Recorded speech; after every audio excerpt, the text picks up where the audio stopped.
Así que vamos a hacer, hice un power resumen, que me tienen loca esos power resumen igual, porque hay que meter, ¿no es cierto?, 3 clases en este caso. Bueno, así que con eso vamos a trabajar ahora y vamos a ver las dudas que se vayan presentando. En términos generales, la materia no es tan compleja, así que yo espero que igual hayan repasado, hayan hecho la guía. No sé si igual hay alguna duda ahora, quieren preguntar algo. ¿Se pueden desmutear ustedes mismos? ¿Alguna duda? ¿O empiezo nomás con... ¿Comienzo nomás? ¿Qué hora es? Sí, buena hora. ¿Ya? A ver, yo el jueves tengo clase hasta las 12, les dijo que las pruebas se iban a subir a las 2. Yo recién cerca de las 2 voy a empezar a subir las pruebas porque tengo clase hasta esa hora. ¿Ya? Así que a esa hora va a empezar a quedar ya pasado las 2, a las 2:30, yo creo que ya va a estar completamente subida la prueba, ya, porque se sube curso por curso. No es que yo las ponga, ¿no es cierto?, ahí ya, para todos los terceros, no. Se sube curso por curso, y cuando faltan, se le abre la prueba a las personas que faltaron, persona por persona. Entonces, lleva tiempo, ¿ya? Así que, para que ustedes sepan. Y lo otro es que va a estar abierta más tiempo, por si hay problema de internet. Recomendación, no confiarse de ese, la voy a dar como a las 10 de la noche, no, porque si hay algún inconveniente, a esa hora no van a estar preguntando, profe, se me cayó la página. Así que si tienen internet, no tienen problema temprano, hágala temprano, por cualquier inconveniente, ¿ya? Webclass sabemos que también se cae, o sea, si la cosa no funciona es que yo espero y la doy más tarde, pero de lo contrario tratar de darla en los horarios más o menos establecidos, ¿ya? ¿Listo, niños? Ya. Vamos entonces, voy a compartir este Power que me ha causado harto dolor de cabeza estos Power. Y las pruebas igual, porque todo nuevo, todo nuevo. Ya. Así que... ya. Vamos entonces a compartir.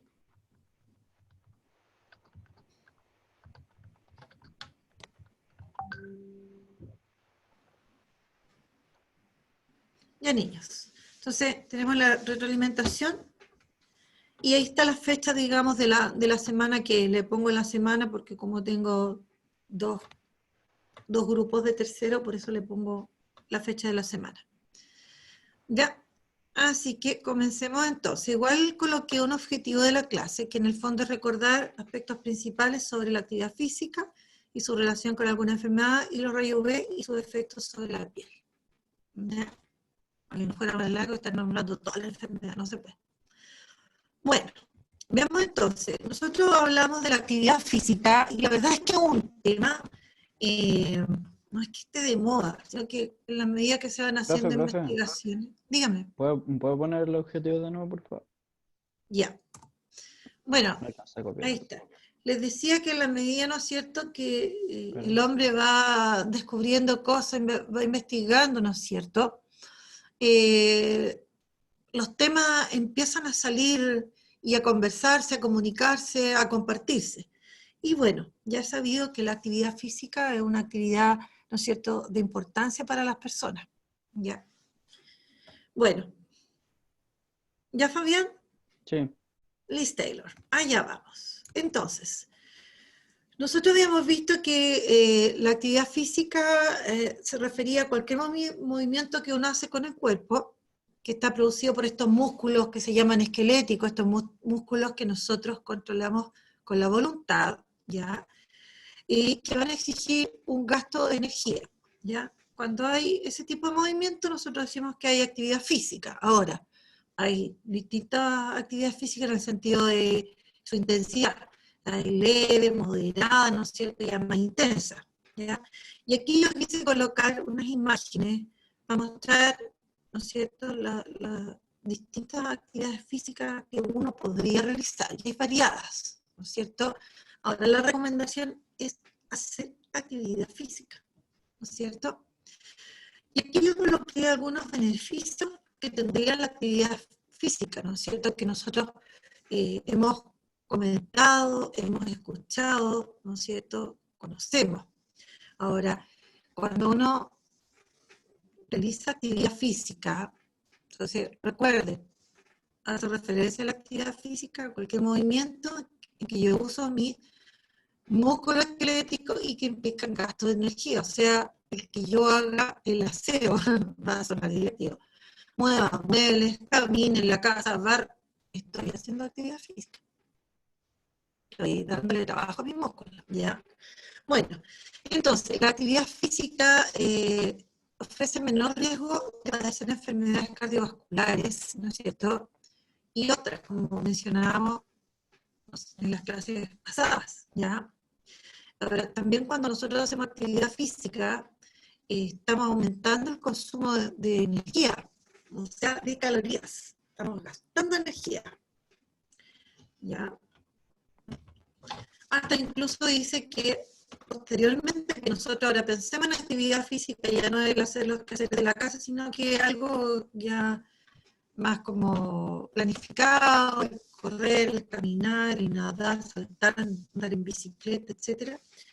Dice que hasta 30 minutos después de luego que uno realizó la actividad física, uno podría seguir consumiendo energía, ¿ya? Todo puede ser porque uno está acalorado, está regulando temperatura y se está gastando energía, ¿ya? Y también, como dice ahí, funcionaría como para que uno disminuyera algo su apetito, ¿no? Uno piensa que hoy hacer ejercicio me va a dar más hambre, y al parecer es lo opuesto, ¿ya? Ahora, si nosotros acompañamos la actividad física con una dieta menos calórica, vamos a perder grasa en el cuerpo. Por ejemplo, si es que de alguna manera queremos lo que llamamos adelgazar.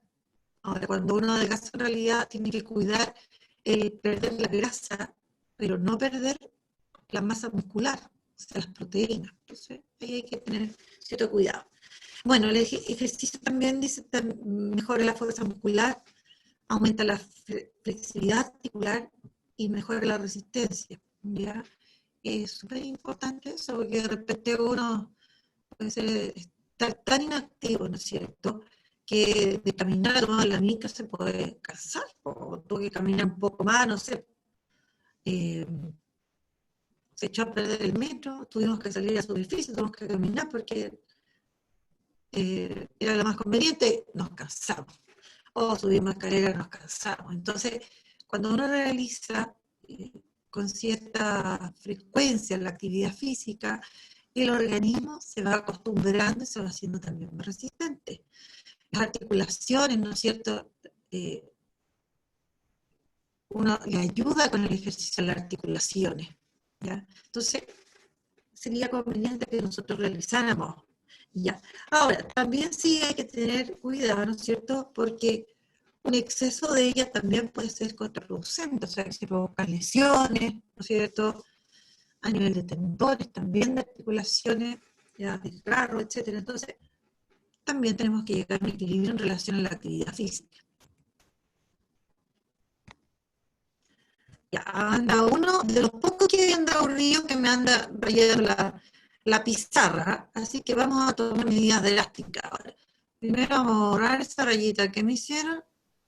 Ahora sale el nombre, profesora, para que vea quién fue.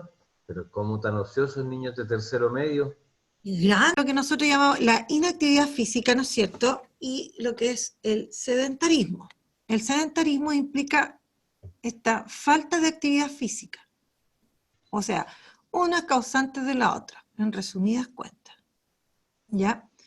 Ahora, esta inactividad física, ¿no es cierto?, es un factor de riesgo a nivel mundial.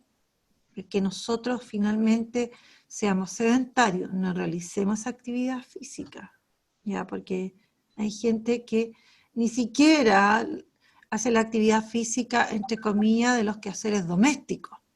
Entonces, son muy, pero muy inactivos, ¿ya? Y eso implica un factor de riesgo de muerte, ¿no es cierto? Y eso ya es a nivel mundial, no es una cosa solamente en nuestro país, ¿ya? Y también es la principal razón de enfermedades como el cáncer de mama, de colon, la diabetes y otras enfermedades que nosotros también mencionamos. Fíjense ustedes, ¿ya? Una gran inactividad física, entonces, tenemos en nuestro país, que era un porcentaje alto, ¿no es cierto?, de obesidad y de hipertensión. Eso es en nuestra población. La causa, entonces, de esta gran inactividad física que nosotros tenemos, nos lleva a tener mucha obesidad e hipertensión. ¿Ya? Ahora, hablemos de lo que era, o recordemos lo que era la obesidad, ¿no es cierto? Ahora, está relacionada la obesidad con lo que llamábamos el estado nutricional. El estado nutricional tenía que ver con el equilibrio que existía entre este balance que existía entre las necesidades, los requerimientos nutricionales de uno y la ingesta, ¿ya? Entonces, ese estado nutricional podía ser deficiente, normal, o hablamos ya de sobrepeso y también de obesidad. Y ya cuando es, ¿no es cierto?, muy sobre el límite, muy, muy extremo, ¿no es cierto?, hablamos ya, le ponemos el apellido de obesidad mórbida, ¿ya?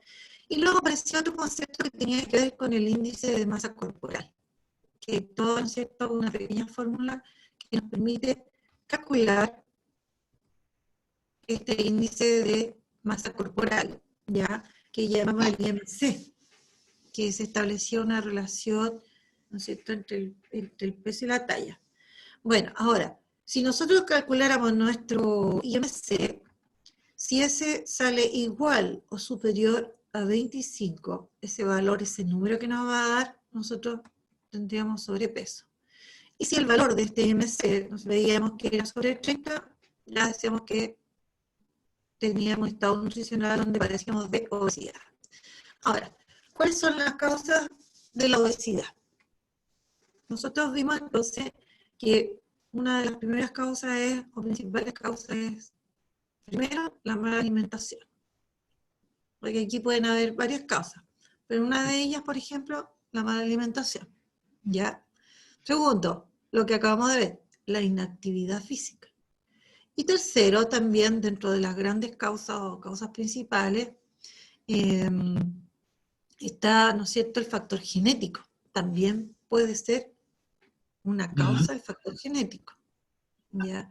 De repente, ¿no es cierto?, familias de personas que tienen problemas de engordar fácilmente, a pesar de que controlen la alimentación, hay familias de repente, ¿no es cierto?, la contextura también, y ya pasa a ser como algo genético, ¿ya? Ahora, las consecuencias, ya no pasa solamente la obesidad, por ejemplo, por algo estético, sino que sabemos que la obesidad implica un aumento de la cantidad de grasa en el organismo, ¿ya? Y no es solamente a nivel así como tan superficial, sino que ya está aumentando la grasa, el tejido lipídico, ¿no es cierto?, está aumentando a nivel de las células, a nivel de los órganos, a nivel, ¿no es cierto?, se puede acumular también en los vasos sanguíneos. Y eso trae, ¿no es cierto?, o acarrea una serie de consecuencias como enfermedades. Y sobre todo estas enfermedades que son enfermedades cardiovasculares, ¿no es cierto? Podemos estar expuestos a tener enfermedades al corazón, ¿ya? Y ir desarrollando otras enfermedades como la hipertensión, la diabetes, ¿ya? Aparte de que con el sobrepeso, ¿no es cierto?, nosotros estamos exigiendo más a nuestras rodillas, a nuestras articulaciones, a nuestra espalda, por ejemplo, ¿ya? Así que consecuencias allá. Dígame, ¿alguien me va a preguntar algo? Yo sí, profe. Dígame. Lo que me contaba mi profesora sobre el peso, todo eso, una vez se podía ser heredada, pero no sé cómo, es que es como muy enredado. En total, que no hay como un movimiento constante de actividad física en la gente. hay más sedentarismo que actividad física. Entonces, Ya. durante los últimos cálculos, del 2018 había mayores jóvenes que eran de 27 años, menos 42. Habían 42,7 personas que hacían ejercicio. Ah, Igual, porcentaje. igual la obesidad también tiene que incluir de otros métodos, como por ejemplo que la persona si es pobre y no solamente tiene fideos, en total igual no va a tener como una dieta balanceada. Sí, tienes razón, pero si nosotros lo pensamos desde el punto de vista económico, por ejemplo, y yo lo pienso en relación a las verduras y a las carnes, las verduras son más baratas que las carnes. Así que por ese lado, no necesariamente, ¿no es cierto?, la dieta va a estar en base a carbohidratos, ¿no es cierto?, las harinas, fideos, papas también, etcétera. También se pueden utilizar más verduras, que son un poco más baratas, pero tienes razón que influye, ¿no es cierto?, la situación económica, la disponibilidad de los alimentos, ¿ya? También influye, ¿no es cierto?, en esto que estamos hablando de ser más o menos obeso. Y lo otro que influye es la educación. Usted, bueno, en este minuto nosotros como ramo estamos hablando de esto, hemos conversado un poco antes, hemos visto, ¿no es cierto?, cómo uno debería alimentarse, qué es lo que nos aportan, qué es lo que hay que preferir, más o menos, algo hemos dicho, algo hemos aprendido. Eso es parte de la educación. Si una persona, ¿no es cierto?, no sabe absolutamente nada y come solamente porque le gustó X alimento, no se va a preguntar tampoco si le hace bien, si le hace mal. Pero ya cuando uno tiene un poquito más de educación, se puede fijar un poco más en eso y puede ser un poco más selectivo y mejorar, ¿no es cierto?, su alimentación, ¿ya? Inclusive si tiene menos recursos, ¿ya? Bueno, y aquí aparece otra enfermedad, ¿no es cierto?, que es la hipertensión, ¿no es cierto? Habíamos visto que la hipertensión era el aumento, pero de forma continuada o persistente, de la presión que ejercía la sangre sobre los vasos sanguíneos, ¿ya? Ahora, una presión normal, si yo la mido con este aparato que se llama esfingomanómetro, me va a dar una presión de 120/80. Y cuando nosotros ya pasamos la presión de 130/80, ya decimos que somos hipertensos y esto se mantiene. O sea, si a mí me toman 5 veces la presión en el día y de 5 veces 3, yo tengo presiones sobre 130/80, ¿no es cierto? Tengo sobre esa presión, ya es que de ahí para arriba ya es que soy hipertenso. ¿Ya? Ahora, ¿cuáles pueden ser causas de la hipertensión? Bueno, y ahí aparece la obesidad. La obesidad puede causar hipertensión. También la hipertensión puede ser por estrés, que hay un porcentaje importante de hipertensiones por estrés, o sea, de personas que tienen hipertensión por estrés, ¿ya? También podría ser por problemas, ¿no es cierto?, al corazón o renales, pero al parecer eso es menos frecuente.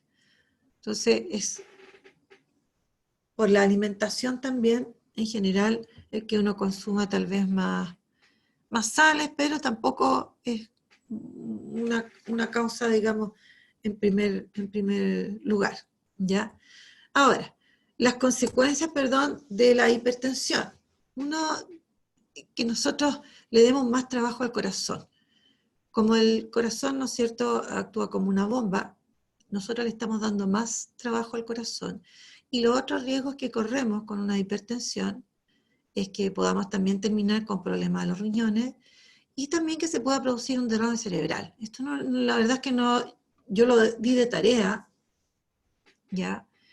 Pero no lo habíamos mencionado en otras clases. Entonces, hay consecuencias con la hipertensión, en que se produzcan estos derrames, se rompan vasos sanguíneos y la sangre tome contacto con los órganos, cosa que no debe ocurrir, ¿no es cierto? o también que se pudiesen producir estos coágulos. Bueno, eso sería en relación a la hipertensión. Y la otra enfermedad, ¿no es cierto?, que se producía como consecuencia de la inactividad, ¿no es cierto?, obesidad, era la diabetes. Ahora, ¿qué es lo que es la diabetes?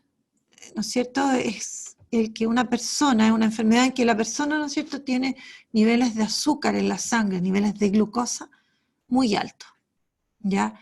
Y que está siendo incapaz de regular esos niveles, porque en realidad a todos nosotros, en algunos momentos del día, esta cantidad de azúcar en la sangre nos va a subir.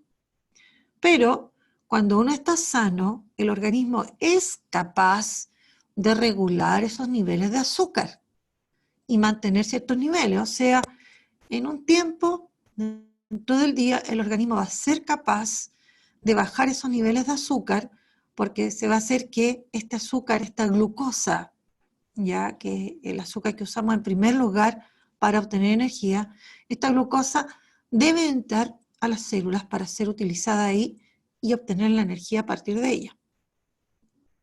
Dentro de las células, esta glucosa va a ser procesada a través de un proceso que se llama respiración celular y a partir de ese proceso se va a obtener energía, ¿ya? Entonces, cuando hay diabetes, cuando nosotros tenemos diabetes, no podemos regular la cantidad de glucosa en la sangre. Por lo tanto, vamos a tener niveles altos de glucosa en la sangre y eso va a ser dañino. Entonces, vamos a empezar a eliminar la glucosa cuando esa glucosa tendría que entrar a las células, ¿ya? Y va a causar también una serie de consecuencias, ¿no es cierto? Se producen daño a nivel de nervios, se producen daño a nivel de los ojos, va perdiendo la visión porque se va dañando la retina, ¿no es cierto? Son muchos daños los que se puede producir a nivel de los riñones también, ¿ya? Y lo problemático, que en algún minuto lo mencionamos en otras clases de la diabetes, es que es como, igual que la hipertensión, son como enfermedades silenciosas. Yo puedo estar haciendo por harto tiempo, ¿no es cierto?, varios años, como haciendo esta diabetes hasta que finalmente se declara la enfermedad. Entonces yo, si me doy cuenta antes, como es silenciosa, puede que no me dé cuenta. Entonces, por eso que uno debe tomar los resguardos, debe cuidarse, debería cuidar la alimentación en términos generales y ser un poco más activo. Lo que creo que les decía en la clase pasada, no sé si fue a ustedes, el que uno se preocupe ahora, uno digo, pensando en ustedes, que son jóvenes, son adolescentes, y que ustedes tengan una forma de vivir que sea más bien sana y cuidada, ¿ya? Eso les va a asegurar que tengan buena salud y que también puedan tener una buena vejez, ¿ya? Porque ahora uno vive hartos años más de lo que vivía hace 30 años atrás, ¿no es cierto? El promedio de vida ha aumentado, uno a los 85 años, promedio de muerte de las personas en general, 80 y tantos años, sobre los 80 años. Entonces cada vez aumenta más. Y la idea de llegar a esa edad es llegar bien, físicamente llegar bien, ¿no es cierto? No, porque yo puedo llegar, pero para estar enferma, con remedios, con tratamiento, con doctor, y no es la idea, ¿ya? Bueno, entonces, las causas de la diabetes pueden ser, ¿no es cierto?, la mala alimentación, o también, en algunos casos, como vimos que había tipos de diabetes, ¿no es cierto?, también haber una predisposición genética a que uno pudiese desarrollar, ¿no es cierto?, la diabetes. Ahora, es bastante frecuente que la población sobre los 40 años ya pueda desarrollar una diabetes, o sea, hay un desgaste natural de los órganos, pero si nosotros cuidamos, ¿no es cierto?, nuestra alimentación, nuestra actividad, sí, tomamos algunas precauciones, puede que no desarrollemos diabetes en toda la vida, ya, aunque tengamos 80 o 90 años, o que llegue a dar cuando ya estamos muy, muy viejos, pero eso es solo si cuidamos nuestra alimentación, hacemos actividad, tratamos de ser activos físicamente, ¿ya? Bueno, ya ahí están mencionadas entonces las causas y las consecuencias de esta enfermedad, ¿ya? Ah, bueno, Y lo que no mencioné, ¿no es cierto? Esto de que no podamos controlar, los niveles de azúcar en la sangre tiene que ver con esta hormona que es la insulina. Cuando hay diabetes, nosotros somos incapaces de producir la cantidad suficiente de insulina. Se produce una disminución en la cantidad de insulina, ¿ya? Se produce insuficiente insulina, o en un tipo de diabetes casi no se produce insulina. Bueno, y ahí aparecían los tipos de diabetes, la tipo 1 y la tipo 2. La tipo 1 es como frecuente que aparezca en la niñez, en la adolescencia, o adultos jóvenes, ¿ya? Y hay producción de insulina muy baja, o casi ninguna. Y aquí veíamos, ¿no es cierto?, la clase pasada creo que era, que aquí se produce como un problema autoinmune, ¿ya? En el fondo, las células del páncreas, que es quien produce, las células beta del páncreas, que son las que producen la insulina, son reconocidas como extrañas y son destruidas, por lo tanto, o se va a producir casi nada de insulina, y la persona va a tener que inyectarse insulina, que es el caso de la diabetes tipo 1. Son insulino dependientes, así se llama. Después está la tipo 2, que es la que sufren las personas generalmente adultas sobre los 40 años, lo que yo les decía, les mencionaba, pero no obligadamente uno va a desarrollar una diabetes. Si yo me cuido, soy rigurosa en ciertas cosas, puede que no la padezca nunca, ¿ya? Y aquí hay una disminución en la producción de insulina, no al nivel de la diabetes tipo 1, ¿ya? Aquí hay insulina, el páncreas produce insulina, ¿ya? Pero las células empiezan a tener problemas para que la glucosa, ¿no es cierto?, pueda entrar a las células, porque, ¿no es cierto?, las células empiezan a crear una resistencia a la insulina, porque la insulina se tiene que unir a las células para que la glucosa pueda entrar a la sangre, o sea, a las células, perdón. Entonces, cuando se produce la diabetes tipo 2, las personas empiezan a generar una resistencia a la insulina, y por otro lado el páncreas empieza como a presionarse a producir más insulina, porque se siguen manteniendo niveles de glucosa altos en la sangre. Entonces el páncreas empieza a producir más y finalmente se termina igual dañando el páncreas, ¿ya? Y la otra era la diabetes gestacional, que no se tiene claro por qué se podría producir. O sea, estaría asociado tal vez, ¿no es cierto?, con el sobrepeso, tal vez en el embarazo, o tal vez en algunas mamás que pudiesen estar como haciendo una diabetes tipo 2, comenzando, que puedan, ¿no es cierto?, seguir con una diabetes gestacional, ¿ya? Es menos frecuente esta diabetes, y como decíamos, puede la mamá, después de que ha tenido su bebé, puede, ¿no es cierto?, ya no va a tener diabetes, pero requiere de cuidado, porque si no se cuida podría desarrollar una diabetes tipo 2. Ahora, el bebé también puede verse complicado, ¿no es cierto?, puede verse dañado cuando la mamá tiene una diabetes gestacional. Entonces, es importante cuando se está embarazada, sobre todo cuando hay un gran aumento de peso, y que le dicen, uy, la guaguita es grande, tener ojo porque puede haberse desarrollado una diabetes gestacional, y poner todas las alertas para controlarla. O sea, la idea siempre es todo lo que uno decía, ya, si me enfermé, bueno, pero pesquisarlo como a tiempo, ¿no es cierto?, para que esta enfermedad no se desarrolle y no pueda tener tantos efectos. Bueno, la verdad es que nosotros habíamos visto estos temas y otros más, porque cuando recién comenzamos las clases, hablábamos de aquellos factores que influían, ¿no es cierto?, en la salud de las personas, ¿ya? Y hablamos de la alimentación, ahí aparece la actividad física, y también aparecen, ¿no es cierto?, los rayos UV. También hay elementos externos, ¿no es cierto?, que pueden influir sobre nuestra salud, ¿ya? Y para nosotros poder entender un poquitito de los efectos de los rayos UV, hablamos primero de la piel. Entonces, sabemos que decíamos que era un órgano, ¿ya? Y que era el órgano más extenso del cuerpo, incluso decíamos abarca tantos metros cuadrados, o sea, muy, muy extenso, ¿ya? Ahora tiene varias funciones, pero aquí están resumidas en las tres principales, que actúa como barrera, como regulador térmico y también como generador de vitamina D, ¿ya? Bueno, en este último caso, para que pueda producir la vitamina D que se requiere para la creación de hueso, ¿no es cierto? Protección también contra enfermedades crónicas, uno se debe exponer al sol para que se produzca entonces, se sintetice vitamina D, hay que exponerse al sol, ¿ya? Pero ratito, no exponerse para que uno se queme y se achicharre, no, no se trata de eso. Bueno, y veíamos también que actuaba como barrera, ¿no es cierto?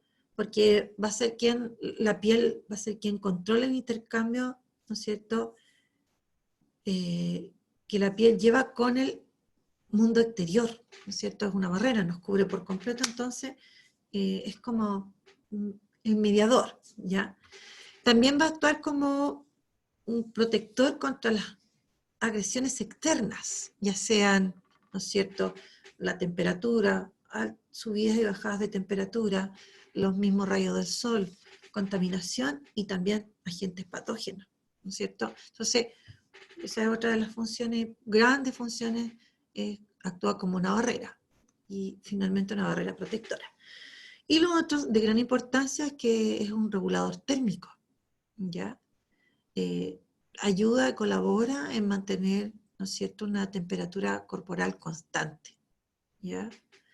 Y actúa, ¿no es cierto?, aislando al organismo, ¿ya?, de las temperaturas, del frío y del calor.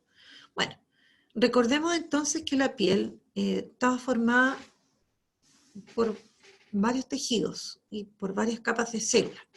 Y lo separábamos en epidermis, estaba separada en epidermis, dermis e hipodermis.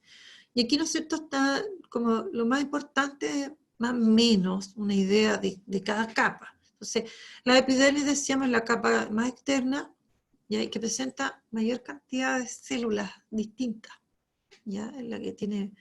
Y es esta capa, la que decíamos, que es dinámica. ¿Qué implica eso? Que se están renovando las células constantemente. Y entonces aquí habían también, dentro de esta epidermia, habían varias capas de células. Y estas capas se van renovando de abajo hacia arriba. Entonces, llegamos a la capa más externa, decíamos que era una capa más dura, más seca, ¿no es cierto?, donde las células ya están muertas. Esos son los queratinocitos. Decíamos que estas células, los queratinocitos, se iban queratinizando. Producían una sustancia, ¿no es cierto?, una proteína, que iba haciendo que se queratinizaran, se aplanaran más y, ¿no es cierto?, se fueran descamando, saliendo, ¿ya?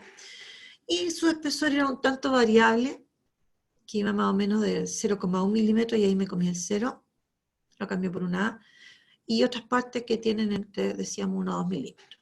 Después estaba la capa intermedia, que era la dermis, ¿ya?, que se componía de tejido fibroso y elástico, ¿no es cierto? Aquí hay fibras que le dan firmeza a la piel, el colágeno, la elastina, y que es producido por estas células que son los fibroblastos, ¿ya?, unas células alargadas.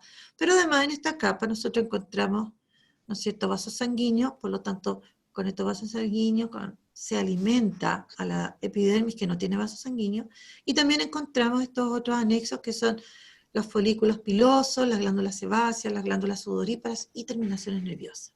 Entonces, y esta es la capa, ¿no es cierto?, que tiene mayor espesor. Y por último estaba la hipodermis, que es la capa más profunda y que contiene las células grasas. Entonces, aquí, ¿no es cierto?, es como mayor protección a la piel contra, ¿no es cierto?, los golpes, etcétera, en general. Bueno, y aquí veíamos entonces que en una de estas capas de la piel, dígame. Un minuto nos queda. Ya, que aquí termino. Nos protegía contra los rayos UV. Vimos que los rayos UV tenían algunas características, de partida eran como los que proporcionaba mayor cantidad de energía dentro de las radiaciones que nos proporciona el Sol, ¿ya? Y su longitud de onda, porque la luz, ¿no es cierto?, son ondas, perdón, estos rayos son ondas, ¿ya? Tiene una longitud que va entre los 100 y los 400 nanómetros, ¿ya?